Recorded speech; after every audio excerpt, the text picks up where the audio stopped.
Welcome to episode number 14. On today's show, we talk about how to become a pioneer, why long email chains are not a good thing, and a simple solution to differentiating with video response. When you were little, what did you want to be when you grew up?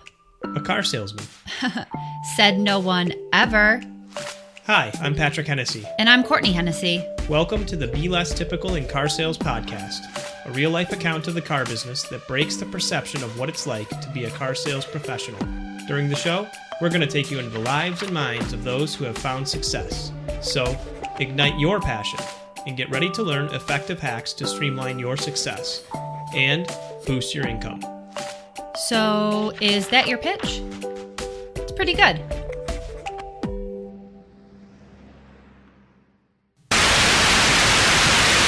Before we begin this episode, a quick disclaimer. The audio quality from our conversation with Kevin throughout the episode is not the best. However, his story and insights are impactful. So we apologize for the audio quality, and we hope the content quality makes up for it. I'm known within the industry for talking very candidly, and I'm going to hit this the same way. He's honest, to the point, without the fluff. And he's not afraid to tell it like it is, even if it's not the popular thing to say. That's Kevin Fry, e-commerce director with the Jeff Wyler Automotive family. Maybe this no fluff, tell it how it is mentality comes from Kevin's past. When Kevin was a little boy, he wanted to be a pilot, but not just any kind of pilot, and his dream came true.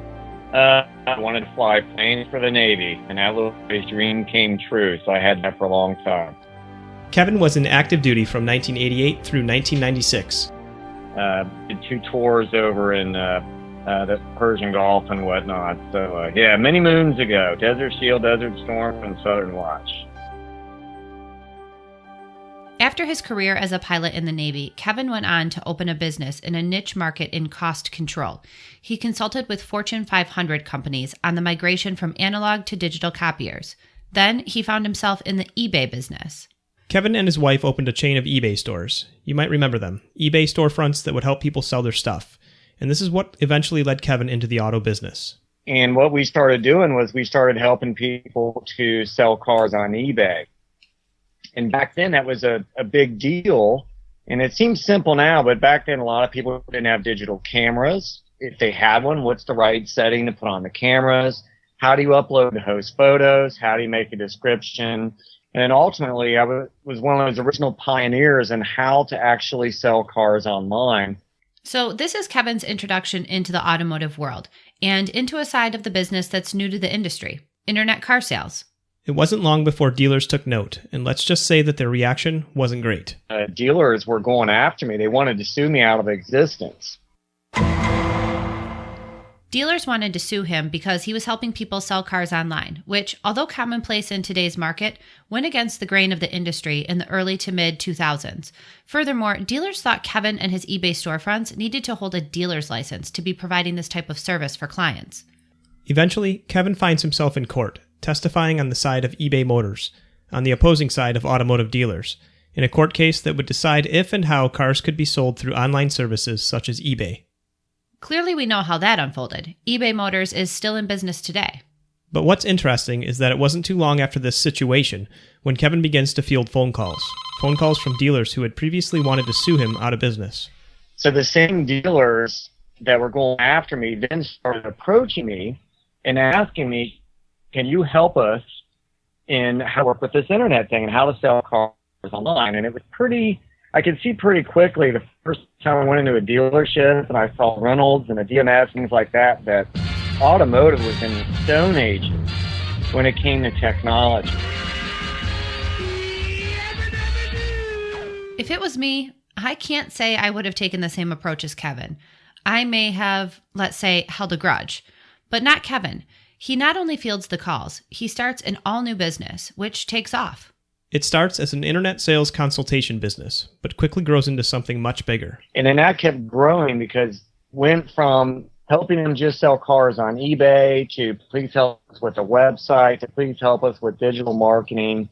As his new business grows, opportunities begin to present themselves. Eventually, Kevin is asked to join the Jeff Wyler Automotive family. They propose an in-house position, where Kevin will be able to leverage his online automotive sales knowledge and digital e-commerce strategies to help evolve and pioneer online car sales. He accepts and has been with the Auto Group ever since.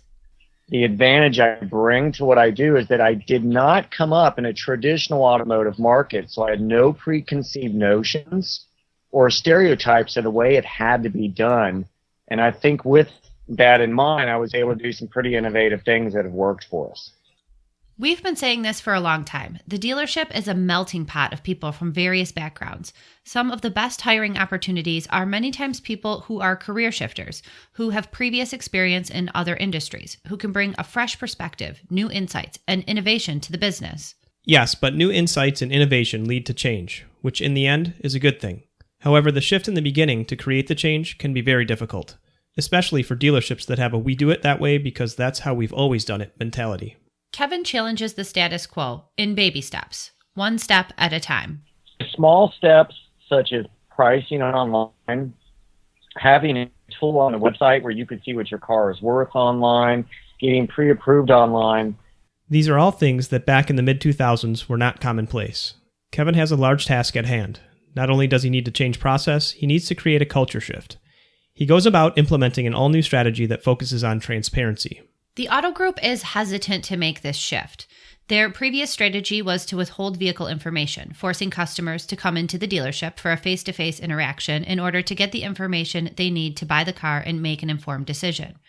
Now, clearly most of the industry has made the shift from this old school mentality, and most have some type of digital strategy at this point. But we wanted to highlight this struggle in mentality and the hesitancy to change, because at some point, you might be the person pushing your place of work to change. To be a pioneer in your industry is not always easy, but it's many times rewarding and completely worth it. Kevin is a pioneer, and he uses this change to build credibility within the Auto Group. Within building up credibility to show them that if you do this, we're rewarded with more customers and with more sales because we're being transparent with the information we have. Fast forwarding to today, in the age of all things digital and mobile, how can you get the dealership's veterans to shift their mindset into a new way of doing business? And for those that are not that savvy, I'll give you the greatest example. My mom is going to be 75 years old, and she's on Facebook all day long. In fact, I think half the senior community has taken over Facebook at this point. They can figure out the computer. It's just one more skill to teach and learn as long as you're patient to lead them through it. And it's not just the old school salesmen, it's the managers. Our biggest weakness was sales managers because they grew up doing it the old school way. They have these new people that learn to do it the new way, and they had no idea how to manage them because they didn't know how to work internet leads. In today's market, everyone knows that most clients shop the internet before coming into the dealership. And according to Kevin, it's all going to one thing. A lead is a lead is a lead. Therefore, management needs to understand how to work internet leads. All sales managers had to learn how to work internet leads so they'd know how to manage their people. Many new hires start in the internet sales department, working internet leads. And there has been a lot of discussion around millennials having poor face-to-face skills due to the amount of time they spend texting on social media and constantly distracted by their cell phones. But according to Kevin, this isn't a detriment. You know, sales has never really changed for thousands of years. It's really simple. If I can get you to like me and to trust me, you will buy from me. And I have not seen any weakness with people coming in that might be more tech savvy or whatnot in that area. I think they still do a great job.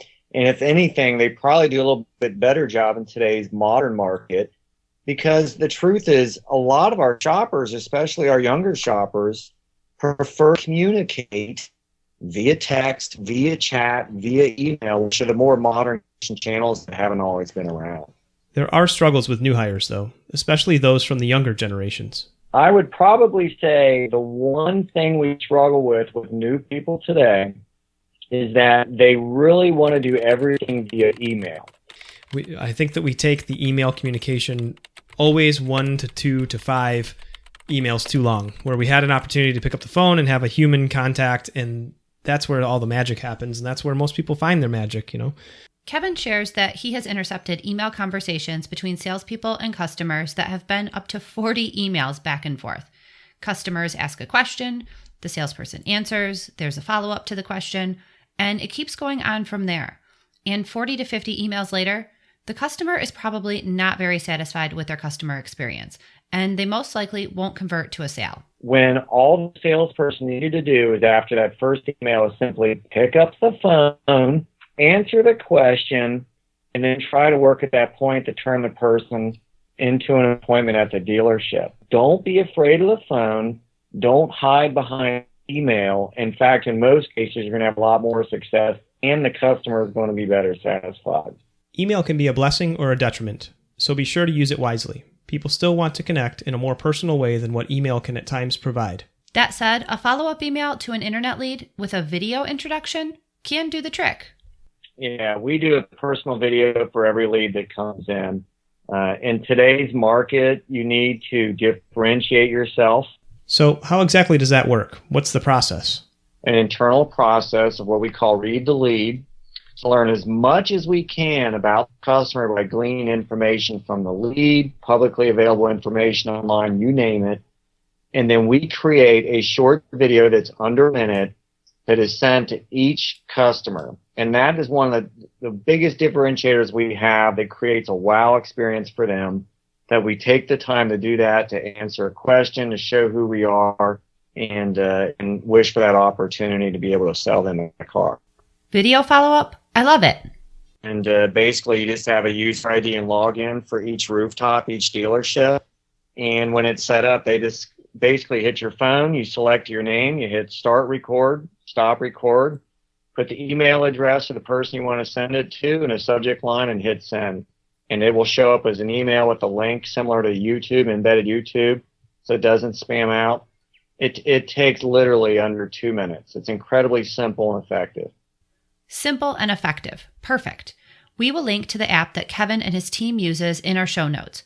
Which reminds me, social media, another simple yet effective way to differentiate yourself, especially if you're a salesperson. Before we jump into more information on social media and sales, if you haven't listened to episodes number 11 and 12 featuring Kenny Landrum, and you're interested in hearing about an innovative social strategy for sales, be sure to go back and check those out. When it comes to social media, there are many that jump right in. However, before you start, it's important to take a few things into consideration. You have to be careful, and you have to respect the legality of the situation. What exactly does that mean? And if your dealership has a registered logo, a trademark name, things to that nature, you can't do that without permission. That would be no different than if I decide I'm going to go out and start my own Coca-Cola website. So on the simple side, make sure you're respecting legality of anything that's registered or trademarked. Outside of that, we have people that do that. I encourage that as long as they remain within the legalities of what's going on. The good news is social media and the channels, you can really brand yourself incredibly well. And I encourage people to do that and leverage that. I mean, any successful salesperson that has been selling cars for a long time knows that their bread and butter is made off of referrals and their personal branding. The only thing that has changed is how they do it. And, back in the old days, it was phones. They had index card systems, sending out notes and cards. Today, it's happening with social media and what they're doing with Facebook, Twitter, etc. So I think that's a great tool.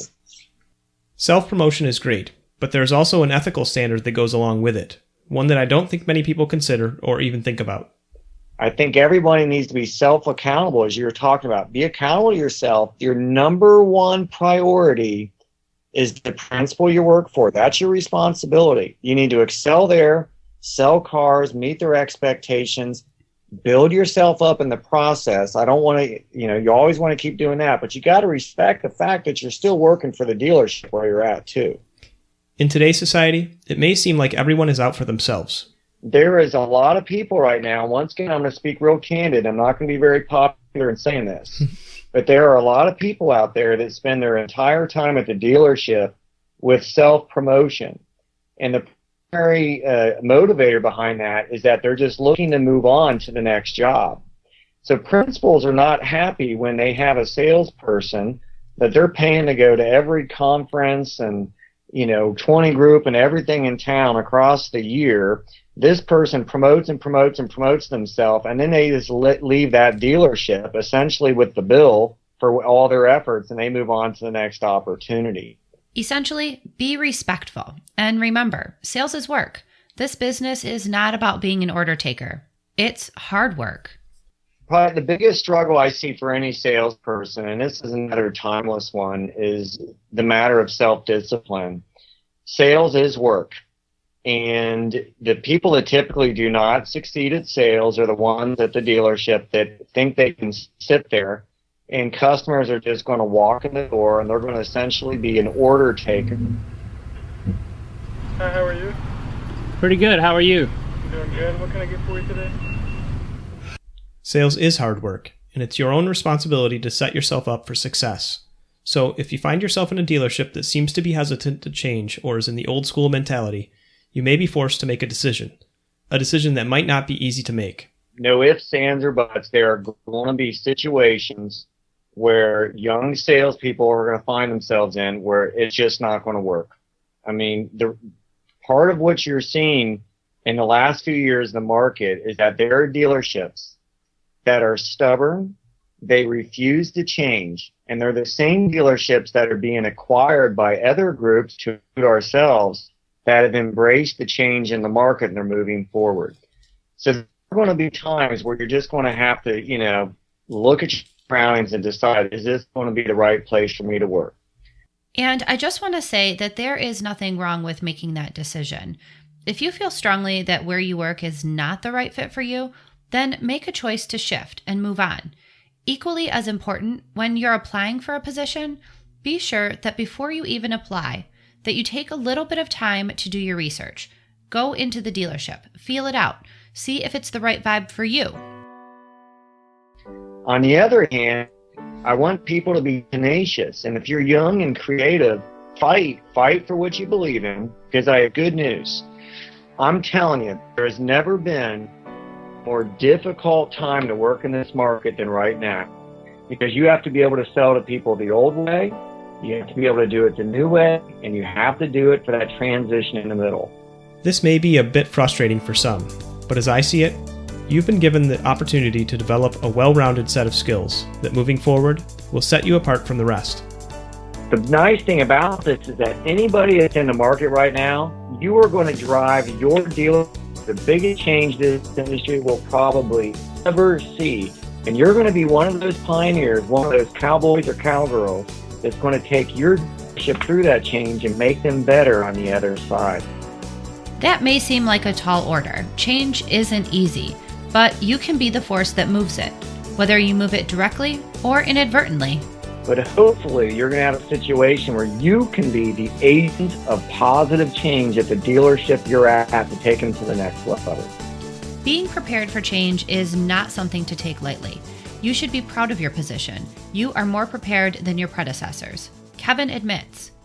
So our younger people coming up are very well prepared. They're better prepared than we were by any measure. So from a management perspective, how do we make sure our people are in a position to succeed? What's important and how do you keep the wheels on the track when things seem to be shifting and evolving at such a rapid pace? You have to standardize processes across the board to be effective. Simple analogy would be, if you look at McDonald's, if every McDonald's was making their Big Mac a different way, it wouldn't work.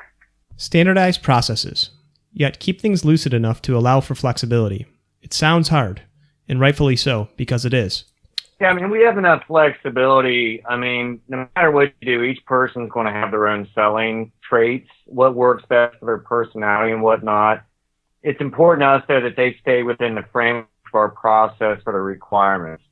As a manager, how do you evaluate and ensure initiatives and processes are being implemented? And what we do is we mystery shop constantly, every dealership, multiple brands, and we test and we score and rank our teams.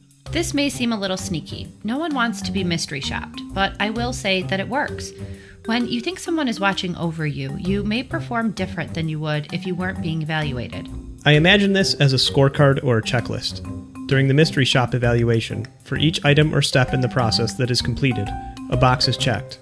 For each step that's missed, it's left unchecked. every unchecked box becomes a coaching opportunity for management and a learning opportunity for employees. A scorecard is okay, and evaluating performance is good, but there also needs to be some leeway when it comes to trying new things and new ideas. I was an early guy, and I want to continue to contribute. To me, I see myself moving out as we bring up this new talent, and that means we don't stifle them when bring creative ideas and new things to this table. The same things that people like myself were doing 10 or 15 years ago. So if somebody had stifled me back then, we wouldn't be where we're at today, right? So we need to keep that cycle going. Which means that if you're new to this industry or if you're trying to promote change and innovation, now is your time. When I say that, when you're willing to innovate, you have to also embrace the fact that you're going to have failures as well as successes. So you're going to get the black eyes and the bloody noses, but you're going to have the home runs in the process. But you have to have the courage to strike out there and try some new things. And we want to make sure we give our people the ability to do that. It's important to note here that management and principals have the opportunity to either stifle or promote innovation. So if you're new, my advice to you is to be bold. Don't be afraid to speak up, to lead, to post on the forums, to try new ideas. Do not be afraid to disagree with a lot of the stuff that's being preached out there, because the truth is a lot of it changes over time. I just want to see young people that are listening to this podcast today bloom and become the future leaders of what we're doing out there to make this better, not only on the dealership side, but on the shopping side, so that we take the car buying experience to an all new level of integrity and satisfaction. And another note? Very certainly, I'm encourage them strongly, get involved within the community, within our industry. Do not be intimidated by any of the so-called leaders. And in the end, if you can promote change and get the leadership within your dealership to buy in, the possibilities are endless. You will be a pioneer.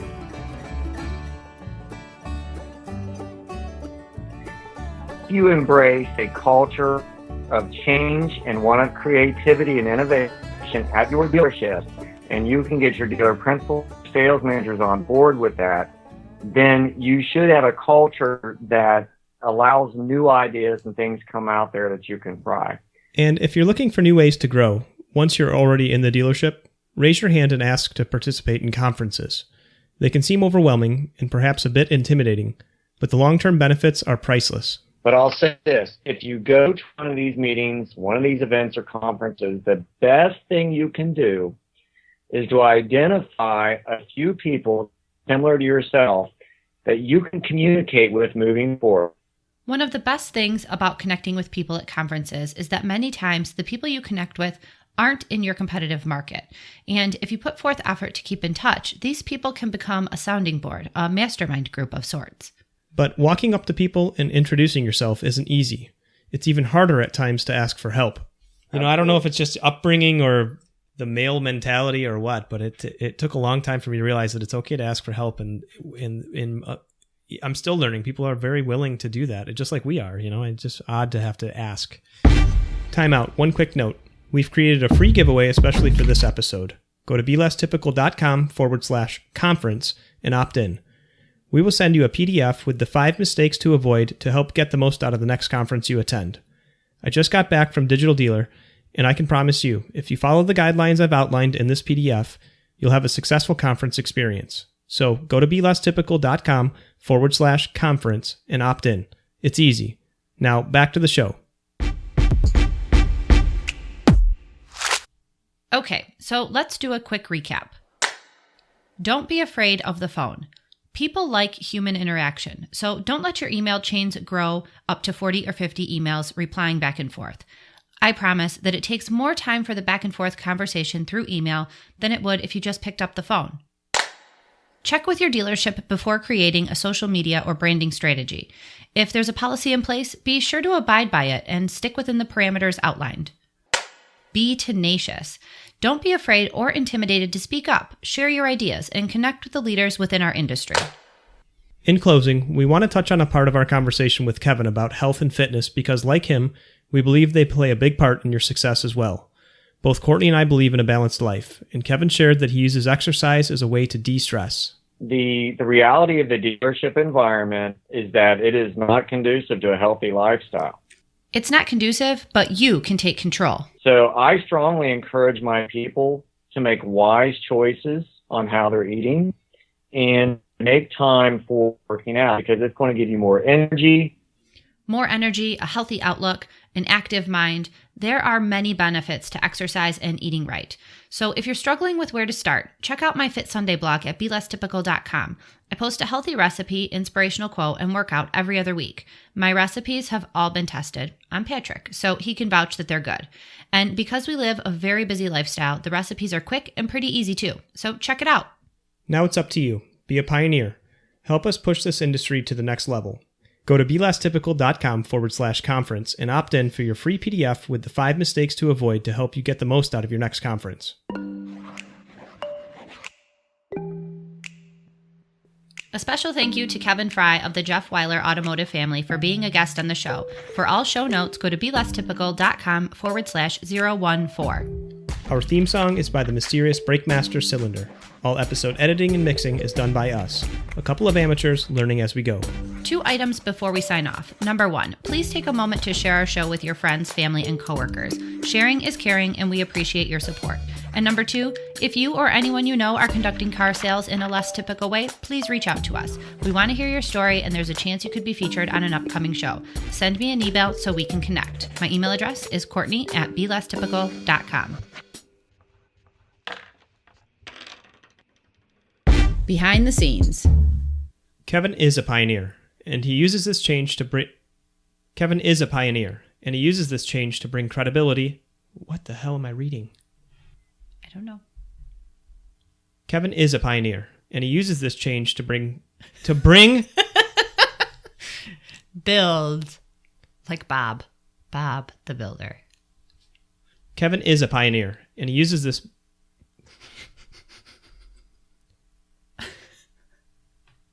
It's going to take forever to edit. Relax. You're so crabby. Sorry. Shh. I'm trying to start.